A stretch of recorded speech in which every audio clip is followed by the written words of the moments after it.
Hey you guys, today's Breakdown Plus will be going back to the Shooting Star form changes, double Arrowguns, and Magic Launcher. There's honestly not too much to fill in the gaps here with this breakdown. This is probably one of my most detailed breakdowns ever, but I did miss one or two things. The first thing I missed that I actually pointed out in one of my pre-release breakdowns is that when using the Magic Launcher auto shot mechanic, if you charge up a shot, the orb shot out looks extremely similar to the Magic Boost item from Kingdom Hearts 2. I also never actually pointed out the dashing and guard in Magic Launcher. A dash on the ground replaces the dodge roll, and there's no guard for this form change. You will simply dash backwards out of the way.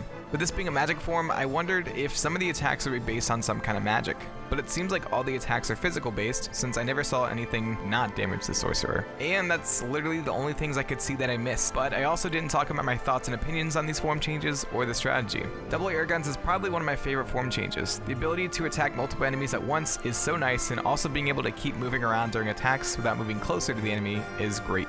Magic Combo Thrift and Magic Galvanizer abilities also makes Magic insanely OP.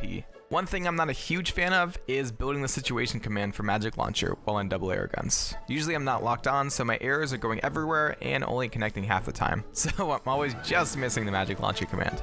To get around this, if I want to go into Magic Launcher, I'll just use the auto shot mechanic, which does a good job of building up your situation meter. The Magic Launcher combo is also one of my favorites, not just because the close-up combo does massive damage, but also because of the close range and long range combat mechanic that was shown off in this form change. It was so cool to see your combat change depending on the distance you were away from the enemy. The strategy for double Arrowguns is definitely long range. The magic abilities I talked about before and the long range attacks you have rewards you for staying back and picking off enemies. Also, I think that double Arrowguns is probably best for mobs since you can target multiple enemies at the same time. The Magic Launcher form change is versatile in both long and short range combat. I feel though that it is better for single enemies since most of the attacks are focused in front of you. The auto shot and finisher though do have quite a bit of reach, so I would use those for crowd control. Anyways, that is all I have for you guys today. I know this one was a little on the shorter side, but I hope you still enjoyed it. I'm pretty active on Twitch, YouTube, Discord, and Twitter, so be sure to follow the links in the description below to stay updated. If you want to watch the original breakdown, I'll have a card up on screen. Subscribe or share this and I will see you in the next video.